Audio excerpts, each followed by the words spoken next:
Because helping you find information and even helping you figure out what information you really need is what librarians do better than anyone. Now imagine that that new community is in the metaverse. It's a virtual world inhabited by avatars, thousands of people from around the world, all with different experiences, skills, thoughts, feelings, everything that makes human beings human. Wouldn't it be nice if you could find a real live librarian in that virtual world? For the hundreds of thousands of residents of Second Life and other virtual worlds, the place to go for that kind of help and much more is the Community Virtual Library. So let me take a few minutes to explain where I am. That's me. Or rather, that's Dale Irada, which is the name of my avatar. Dale is in the virtual world of Second Life, which is one world in that big ethereal thing called the metaverse. Got to use a primitive visual aid here, the real thing. The word metaverse first appeared in this book. It's called Snow Crash. It was published in 1992 by Neil Stevenson.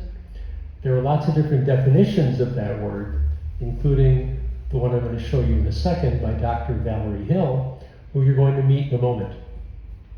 This may be in this library, it probably should be, and if it is, I recommend it to you.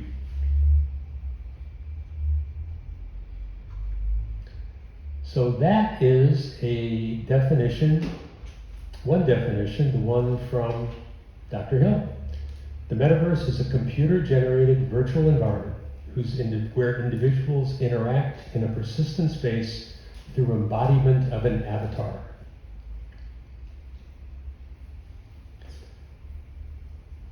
So what isn't a metaverse? It's not a social media platform like Facebook or Twitter.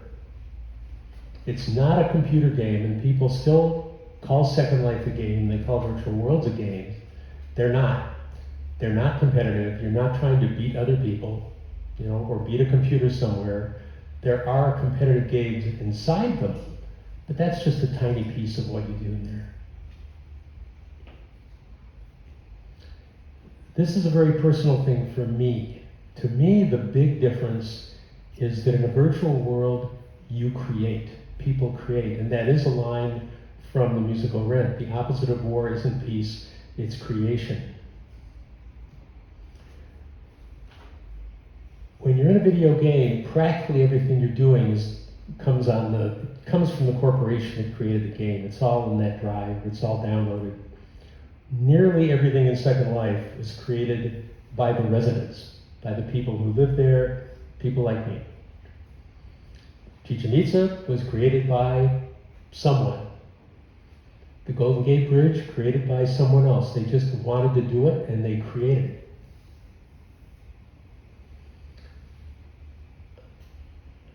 This was the very first thing I ever created.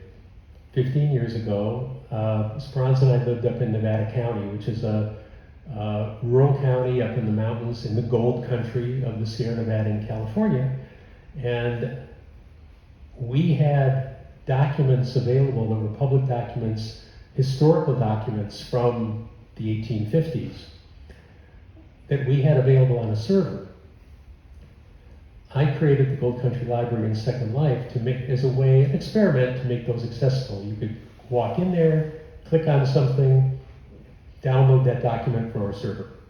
It was a very rough first shot. You could sit around the campfire and have a conversation, but that was the first thing that I ever made in SL 15 years ago. So everything you see on the screen is someone's personal piece of art or craft. The sky was created by Linden Lab. The ocean was created by Linden Lab, the folks in San Francisco that built Second Life.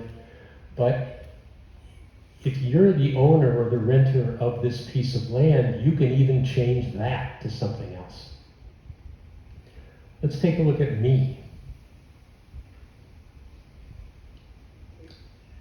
Everything about me. The shirt, the pants, the skin, the hair, even the way I move, even the way I'm standing, was created by somebody. Someone just decided to make a Guayabera. And I bought it.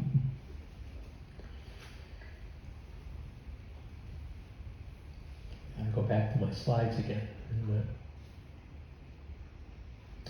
This is a really fuzzy slide because it's actually from a video I made in 2010. It's a still frame.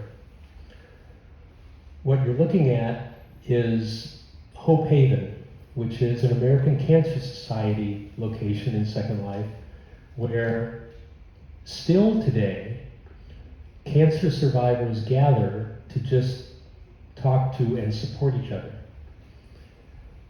I've actually got this slide here because this one person, this little chair, is a bunny. She chooses to come in and present as a bunny. And I've just got this here to show that the combinations of these different things you create and the things you can be are limitless. You can choose to be anyone or anything you wish. You can choose to look something like you do in real life. You can have something totally different or not even be human. This project, by the way, still exists. It still goes on. They get together at least once a week, but they also talk individually, all done in text. It's all done in text. So, tonight, I'm going to show you just a little bit of the metaverse, of our piece of the metaverse, that is Second Life. And we're going to start by exploring the community virtual library, and then I'll be showing you some other educational and cultural and artistic locations around the world, our virtual world. And then if there's anything that interests you about any topic whatsoever, we can see if we can go and find it. And with that, I get to introduce Val Librarian Greg, whose real life name is Valerie Hill. And Dr. Hill, can we hear you? Yes. Yes. I'll let you test my voice and make sure it's not too loud or. It's a little bit loud. Try that. Okay. Great. Everybody here okay? Okay. All right. And I'm going to thank you for the wonderful introduction. I do have a PhD in Library and Information Science with a research focus on the metaverse and how it can hold a real library. So if you'll follow me, Gail, I'm going to walk this way into the Community Virtual Library, which is a real library in the metaverse. And we may cross a parcel, so I'll wait till we get inside to keep talking. Okay. You're in Seattle, Val? Yes, I am in Seattle. Turn off my music here. Okay. I live in Seattle now, and you can see there's some stars out front. Those are the librarians that originally created it. A lot of librarians helped create this library. All right, I'll walk inside. I hope there's no feedback. This is our real library with a reference desk, a reading room. You can see we're global. We've got world literature over here, a board that connects you to different languages. You mentioned the metaverse. A lot of people think you need a headset to be on the metaverse. Many of us like to call it desktop virtual reality, when you don't need a headset, but you are immersed in a 3D virtual environment. If you click on that world literature board, you'll see many different languages. I like to say that most content today is now born digital. Yeah, I clicked on Mayan. So, what was that? I clicked on Mayan. Oops, but it came up Latvian. That's not right. Let me try again. Okay. There's different groupings. You'll find different groups of languages in the board. And then you'll also find many, many books actually in this reading room. And they are interactive books. We come in here to really show a traditional library. This is what you think of a library in the past. But we're not a library of books. We're a library of communities and simulations and virtual resources. But this is a tip of the hat to libraries of the past. And we do care about books and reading. And this entire sim has a lot of educational resources with literary focus. Poetry groups, writing groups, book clubs, as well as going to many simulations. So our website is communityvirtuallibrary.org, and we're the support library for the Virtual Worlds Education Consortium, vwecconsortium.org. So I'll just show you a few things that will help you realize what a virtual world library can be beyond books. We love books, we read them, we do lots of book talks, but I'm going to walk across here and stop under my platform where I give lectures. So follow me. Yeah, I have to try to stay about the same distance from you, of course, because that's what makes the volume go up and down. If I get farther away from we have some whole parcel lines here that I'll just stand here for a minute and tell you that I do talks to college students on literacy changing and how it's no longer primarily print. And the preservation archival of literary formats is really crucial to the future of really all civilization. But this, there's lots of interactive ways to give a presentation. I'll just show you that I sit up here on my slides to keep the students moving. You can come up here and see me. I'm sitting way up on top of this slide. So, we get people moving in the virtual world, not just looking at a screen. I'll keep walking along as I talk about what a virtual world library is and what the metaverse is. And thank you for sharing my definition, Dale, because I do believe the metaverse, is not an app. It's a real place. I'm a real person in this avatar. And if you've been here, and I know you've been here a lot of years, you develop real memories. Oh yeah. In this real place. Let's make sure we pause at the music library, because that's what was playing when everybody came in. Was one of the Musician of the Month concerts that take place in here. Yes, this is our music library where we have live music concerts with real musicians in Second Life who have original music that they record and share. We do that once a month, usually on the fourth Saturday of each month. So that's one example. We're curating this music library, and I'll just copy this. I typed up a couple words to help me remember what I wanted to tell you here.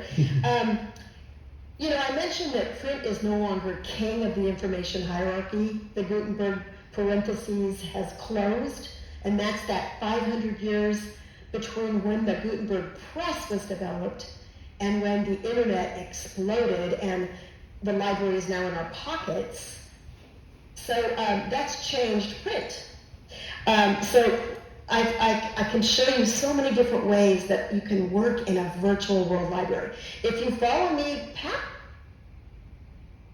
I'll take you over to our information exhibition, and it's straight ahead when you see a Christmas tree. And hopefully you can still hear me as I'm walking. We have a building full of about how information has changed with the internet and with social media and all of the apps. You can see it's decorated for the holidays. We've got a skating rink and a building full of social determinants for access to information. So librarians are building all kinds of interactive resources to help people learn in the metaverse. So you can see the sign above this building is social determinants of information access. And that includes such things as digital legacy. What happens to all of our content when we die? It's a growing field. It includes all of the perils of social media and the flood of information that faces each one of us every day. We also have databases here to help people navigate the metaverse. You come in and you're just overwhelmed. Where do I go? where do I find the educational spaces? That's So we're great. developing a database. That's for the page that. over on the BWEC site, right? Yes, and the Community Virtual Library, the librarians are working on these databases to support the Virtual Worlds Education Consortium. And as you mentioned, this is our hub, Second Life. We explore many other virtual worlds and even on headset worlds across the metaverse. At BWEC, we are developing ambassadors across the metaverse, but we really like to say this is our hub because Second Life is the original metaverse. It's been around since 2003, so for 20 years, and it still has an amazing interface that anyone can build. Where many metaverse platforms, you have to import 3D content with outside applications, like Unreal Engine or different places where you build the assets and import them. You don't have to do that in Second Life. I think I can make a cube, right? Yeah, there we go. Yeah, and so I told you we have a lot of different interactive spaces here. Right outside our virtual world library where we were, we also have a holodeck. And the holodeck, when you're showing, you can build right here. He's pulling out a prim right here and twisting it as we speak. You can build on the fly. Yeah, we call that prim torturing. Yeah, prim torture, yes. Yes, and it's, as you wrap your head around what it is to be in the metaverse, you're immersed. And for a librarian with talking about reading, we have a holodeck where you can actually, you can go inside the book and inside the setting. Right now we're doing the Dickens Project.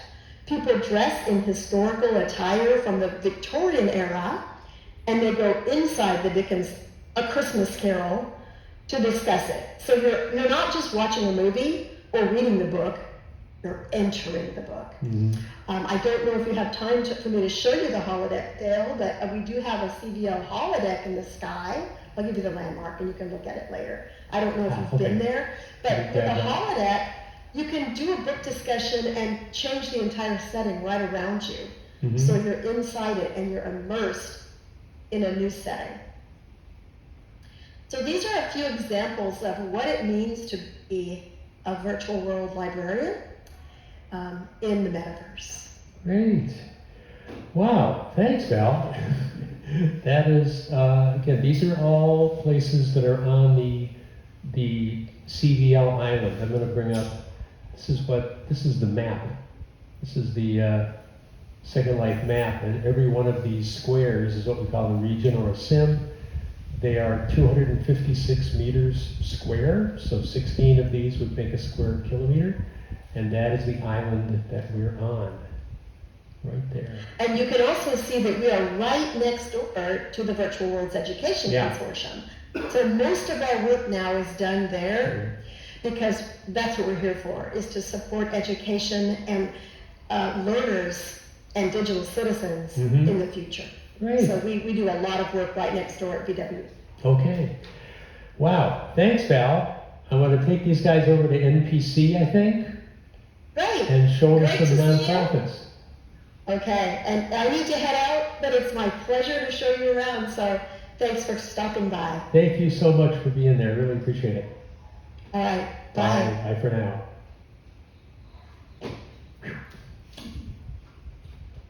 And off she goes.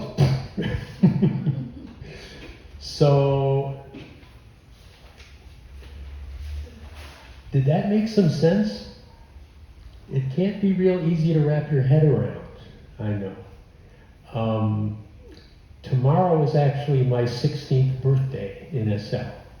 We call it the Res Day, the first day you resolved in there.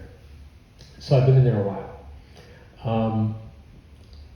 I want to take you now to the Nonprofit Commons, which is, where if I can find it, this is my inventory. It has, 9,600 things in it. Much smaller than a lot of folks.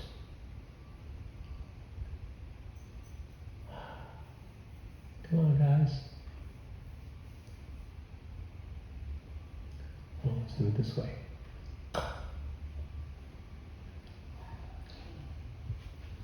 But Star Trek is so long ago, we were supposed to have teleporters by now. I think. Okay, next time I'll be able to find this stuff. So what I really want to show you, the Nonprofit Commons is an organization of organizations. So nonprofits, education institutions, artists, all kinds of folks who get together, who are all doing some kinds of interesting things in this and other virtual worlds. And one thing I want to show you here, it's really great to be able to fly.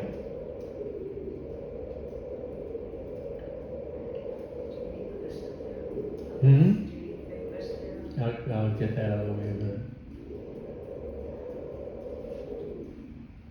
I wonder if this is something familiar to you.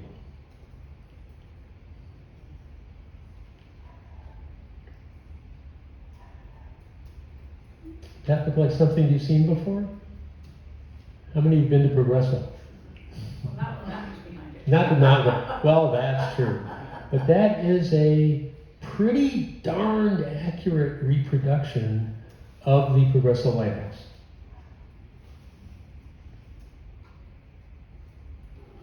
And it is the in Second Life, or in world as we say, home of the Progreso Apoyo Program, of which Speranza is the president.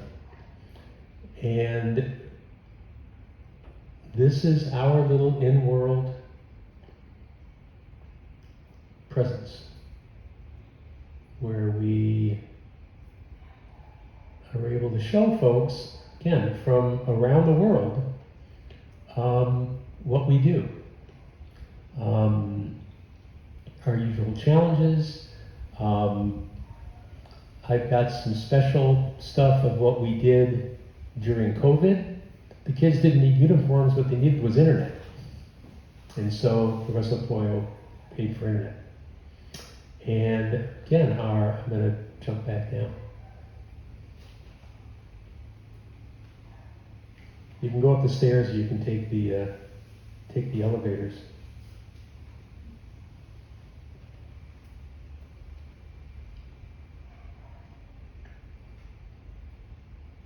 All the different ways that we tried to keep things going for the kids. And getting computers into computer labs that didn't have them. So this is our little Progreso presence inside of SL, is that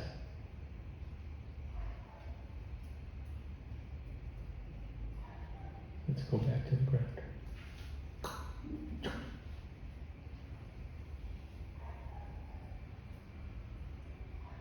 Lots of other nonprofits and organizations in here.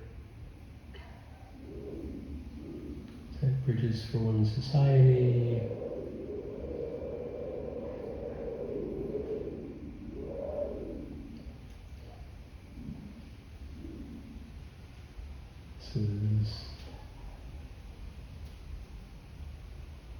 Sometimes things res slowly. That's resing very slowly. I'm not going to wait for that one.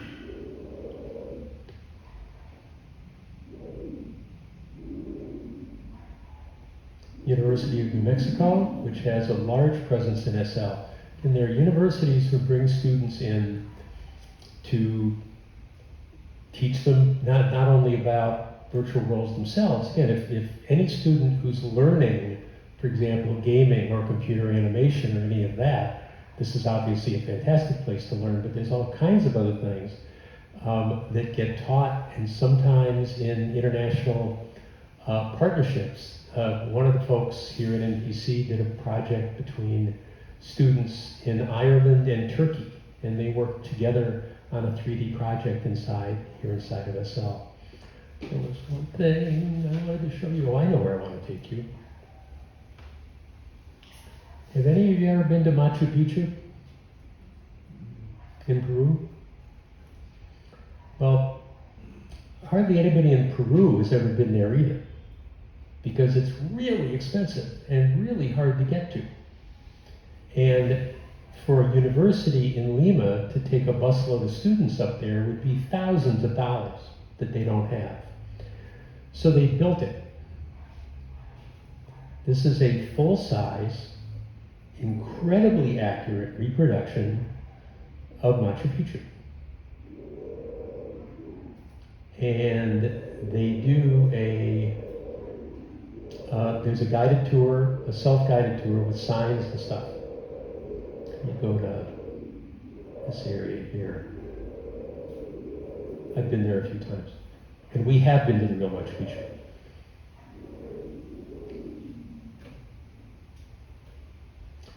So here you've got some explanatory signs of what these places are. The walls that are really important, there's really real stories here at this particular location. These are walls made from photographs. So this is what that wall actually really looks like. And again, the university in Lima that had this built, this is what they do instead of taking them on a field trip, which the fact is they can't do. They can take them and they can tell them the stories of Machu Picchu. They can show them the accuracy of this construction because that's the real stone. That's actually the one that's there. And they can do that in a way that you really couldn't do anywhere else, and actually any other way, and move around in here.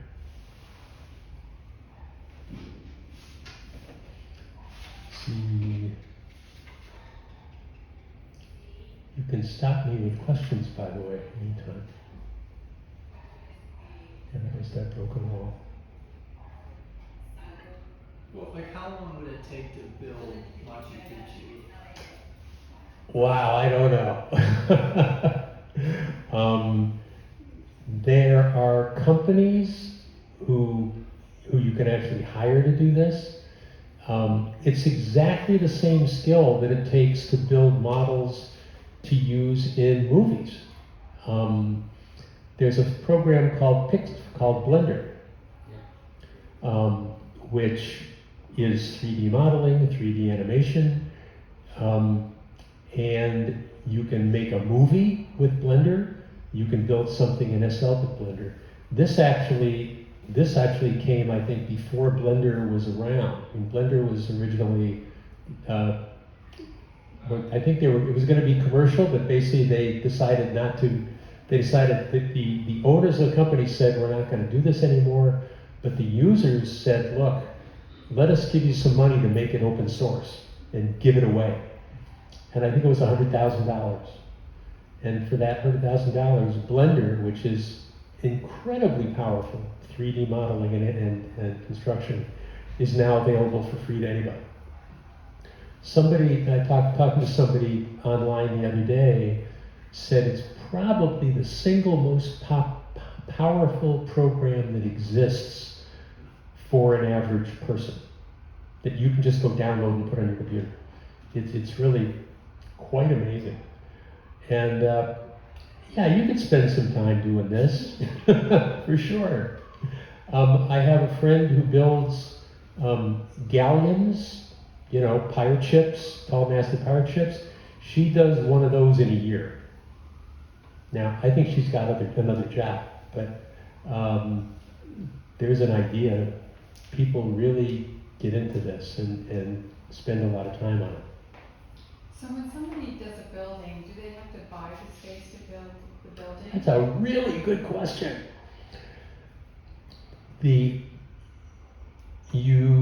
First of all, to come into Second Life, you don't have to spend a nickel.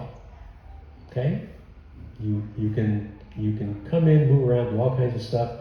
There's lots of free clothes and houses and all kinds of stuff. But yeah, if you want to put something somewhere, you've got to buy or lease some land. Mm-hmm. And that is the single biggest income stream for Linden Lab, the owner of this thing. So if you want to build something and actually put it somewhere, you're going to have to buy or lease some land, yes. Yeah. The unit of currency in Second Life is the linden or the linden dollar. It's 250 lindens to $1. And you can rent if you become a premium member, which costs about $109 a year, you get 512 square meters for free. And then you can build on it. Yep. How big is this library? Wouldn't have any idea. I had a Second Life account, but back in the 2000s, Uh-huh. 16 years ago. Yep. I put a tab on it and never really did anything with it after that. But I did have an account. It's probably active.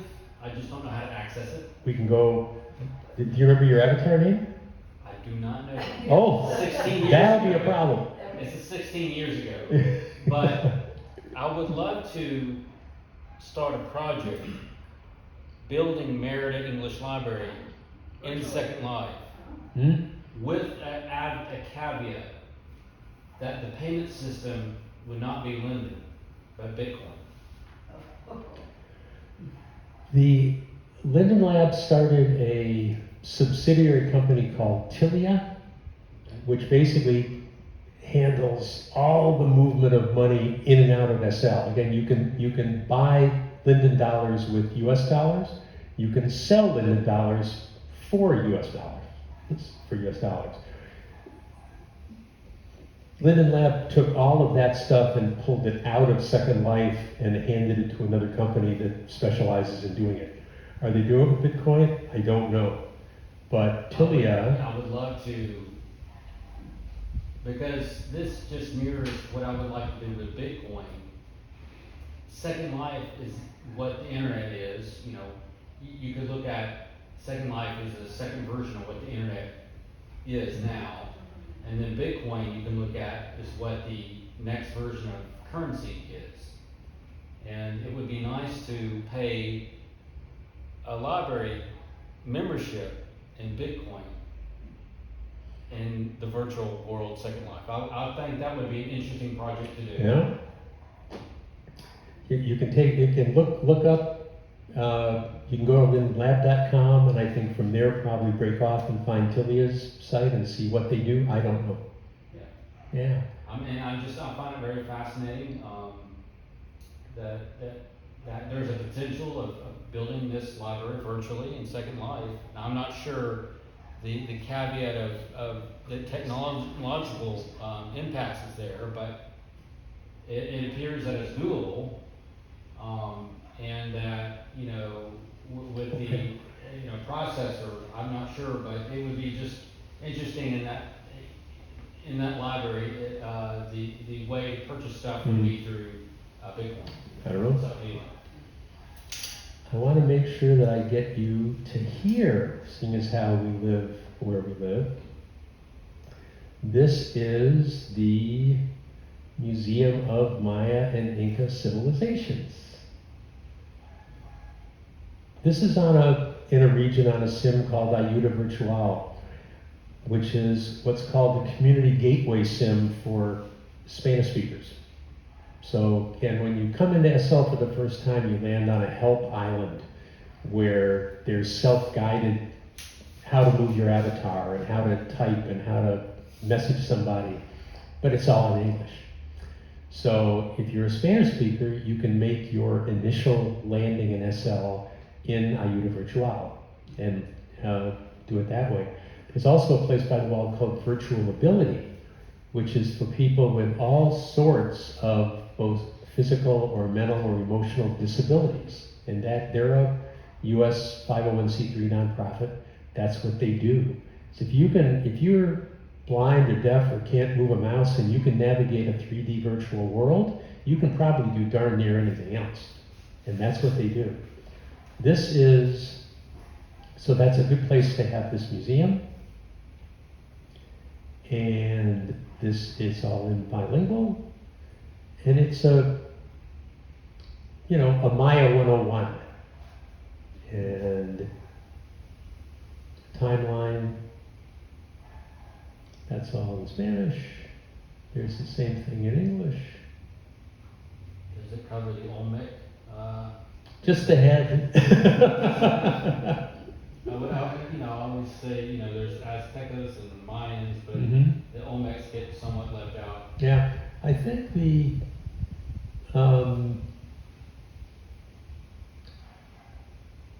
I think there's a mention because, well, this is kind of about the Maya, but yeah, there's, Yeah. it's before. It's Basically.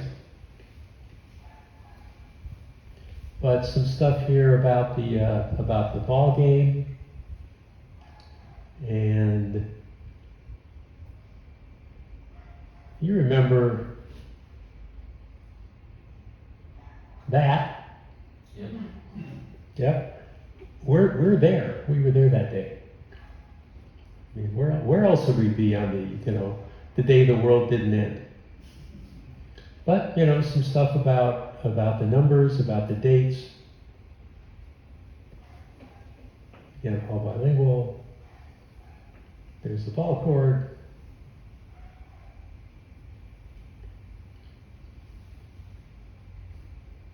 This pyramid you can climb, right? This one you can go up. And then I'm gonna cheat and just fly over the wall and drop into the Inca side.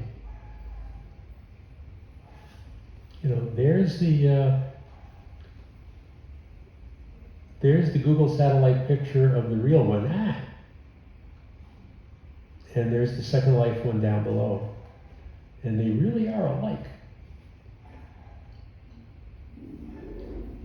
So again, photos and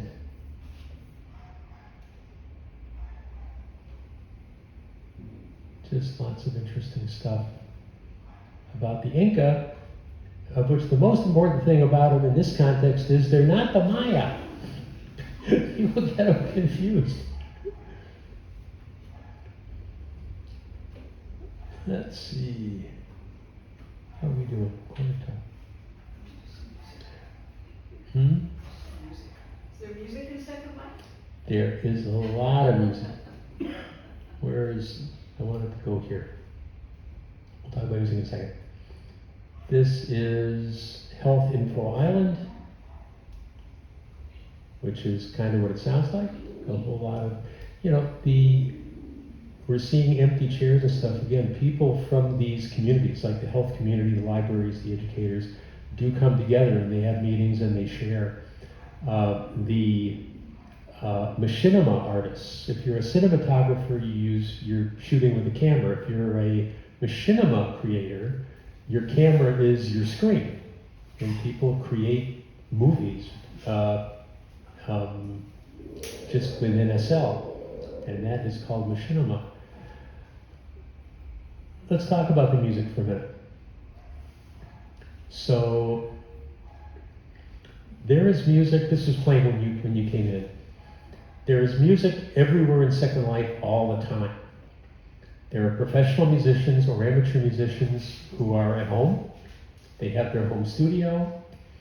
They will perform. They will stream their music live, and then their avatar performs inside of a cell. They get, in some cases, they get paid by the venue. They have a tip jar. People throw their lindens into the tip jar. Again, if so 50 lindens, you give them 20 cents. During COVID, this was a godsend. Performers couldn't perform. They couldn't go out. They couldn't do gigs. So a whole lot of them came in and discovered performance in Second Life. Just start that a bit.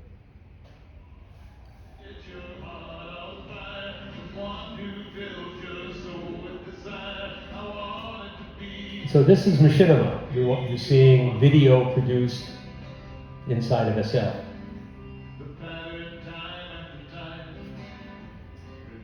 So in this case, this is the music library, but there are jazz clubs, country and western clubs, all kinds of dance clubs all over the place.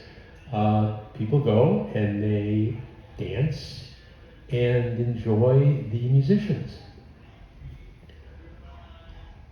probably the biggest nonprofit working in Second Life is the American Cancer Society. How many of you know what Relay for Life is?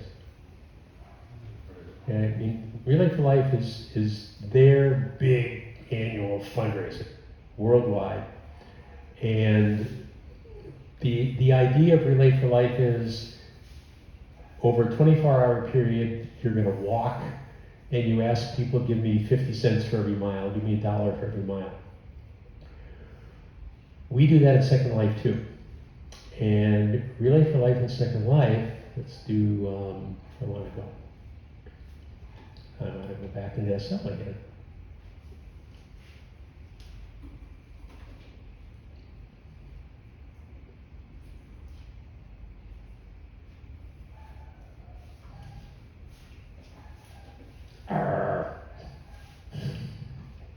Let's do it this way.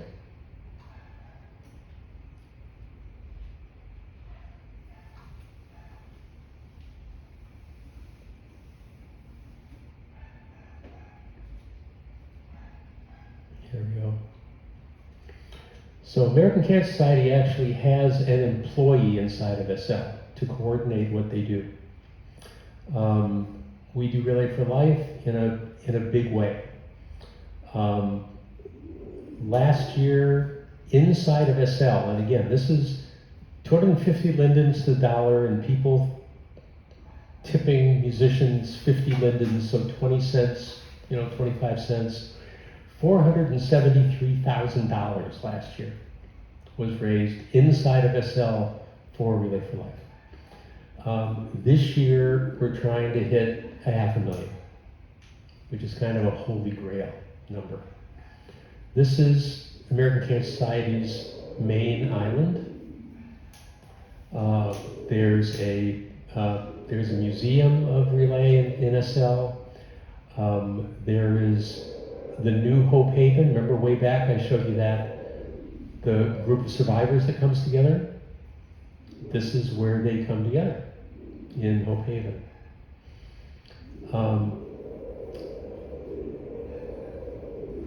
There's a little museum, which is the story of both Relay and of Relay in SL.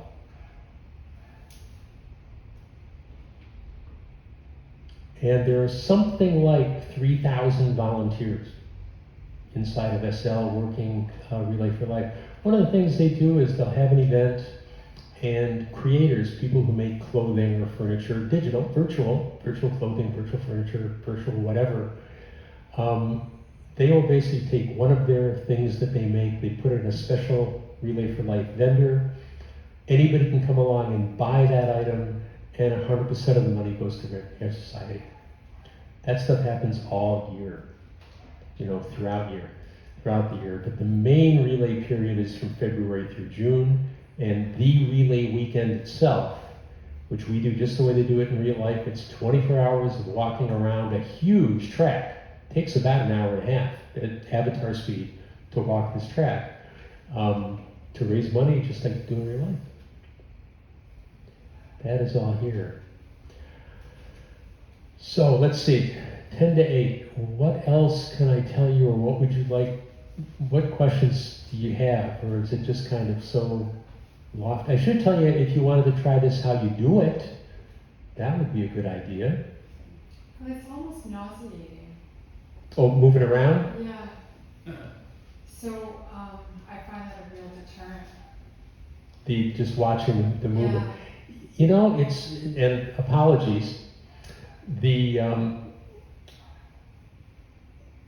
one thing I think is an issue is it's just like being a passenger versus being the driver. Mm-hmm. You're more likely to get motion sickness when you're not the driver. I think that's probably happening here because I'm driving. It's a whole lot different, I'll bet, when you're the one controlling it. And plus he moved a lot more than Yeah. you would actually ever move in. And if you're in an environment, say you're in a jazz club, and there's a singer Yeah. there, you're gonna be in one place and the world is not gonna scroll. So I Yeah. think that is part of, because he's doing a presentation, trying to go to many places. But I agree, there was a Yeah. lot more movement than there would actually ever be. Yeah, I think that's a real point. Even having it be, it's on this big screen, but I think it's mainly that you're not driving.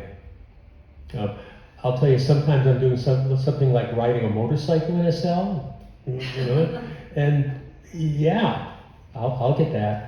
It's a whole lot worse with VR, by the way, with the headset thing. People have no troubles with that. So what's the main drive? Like, what's the best attraction to this? Is because there's as many answers to that as there are people. I guess that's maybe a trite answer, but because it's a world. What would you like to do? What would you like to do? What would you like to be? What would you like to find?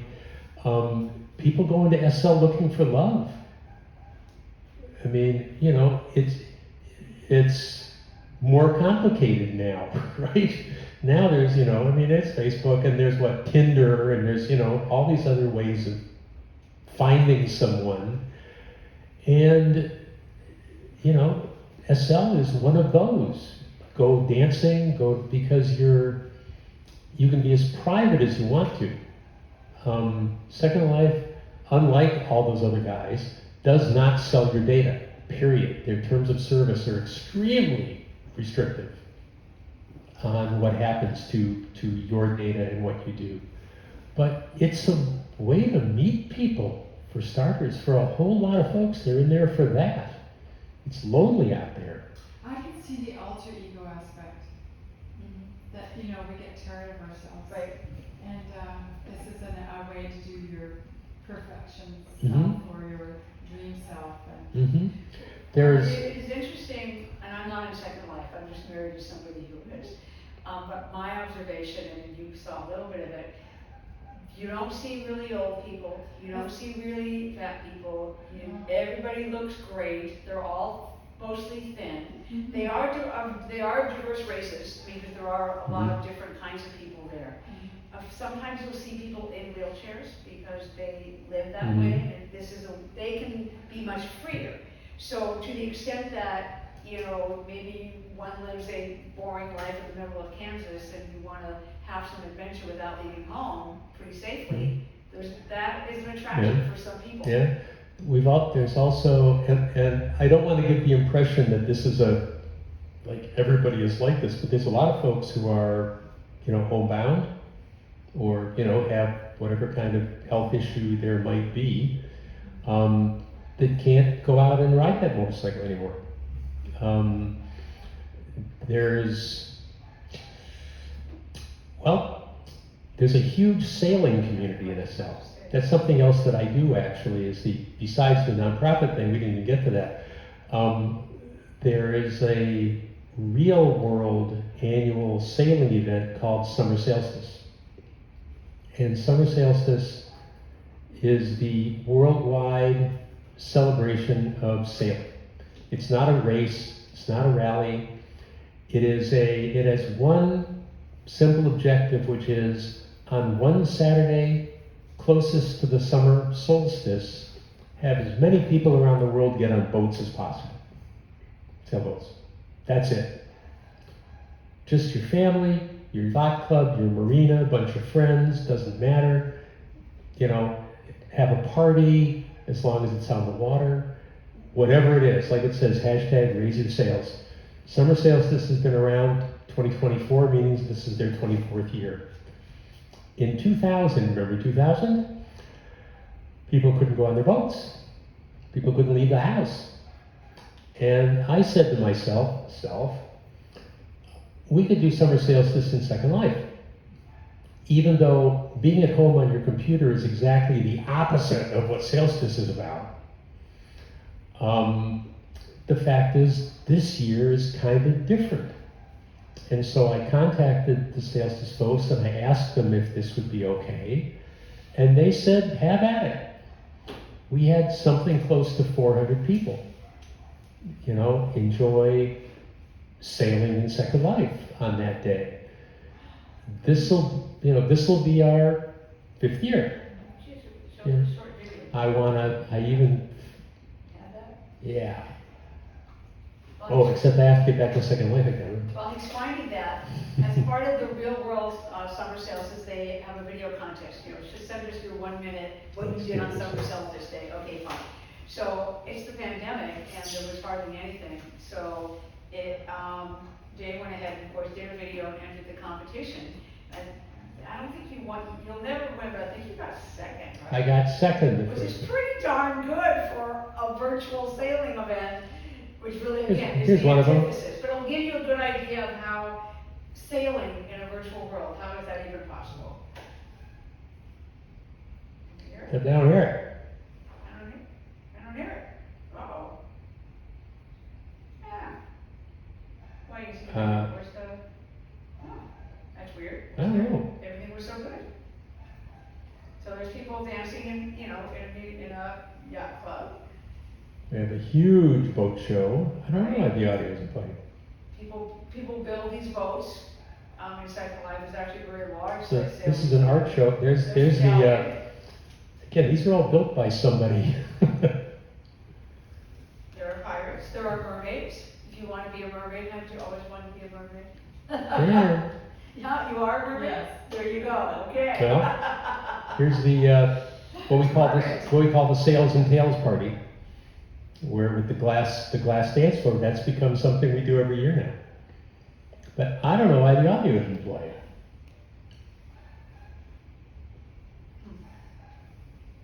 But yeah, anyway, we've now done it each year. We gotta try it one more time. It's not me though. Huh? That's a real world one. I don't know what happened. Well, Shoot. Anyway, I needed to show you what, should you be interested, going to secondlife.com is where you start, where it says join for free. You're going to download a piece of software to your computer. It's called a viewer, and there's an official Second Life viewer, where there are several third-party viewers, which a lot of people, including me, use, but the one that you get here is perfectly fine. You will name your avatar name, which can be anything as long as it hasn't been used by somebody else. You do a password, you do your email, date of birth, security question, and that's it. That's all they want to know about you. And you continue. You go through the downloading of the software, the creating of your first avatar. You land on that help island, and there are mentors there to kind of help you get started. And then if you want to, you contact me, and I'd be happy to help you. Again, my in-world name, if I go back to, get back to CVL, well actually, I'm just going to show you my name and it's right there. My in-world name is Dale Irata, I-R-A-T-A. Back in the old days, many years ago, we had first and last names. So you had that, because you were, yeah. But that was unlike every other online thing there was. Nobody has first and last name, so they got rid of it. And now they actually brought it back, but now you've got to pay for it. Now you have to pay extra bit. But when you have somebody with a first and last name, they've probably been there a long time, which I have. You can also, be happy to, talk to anybody, anytime. That's my avatar name. My real name is Dave Bloch, B-L-O-C-H. I guess that's it. Thank you. Thank you for coming.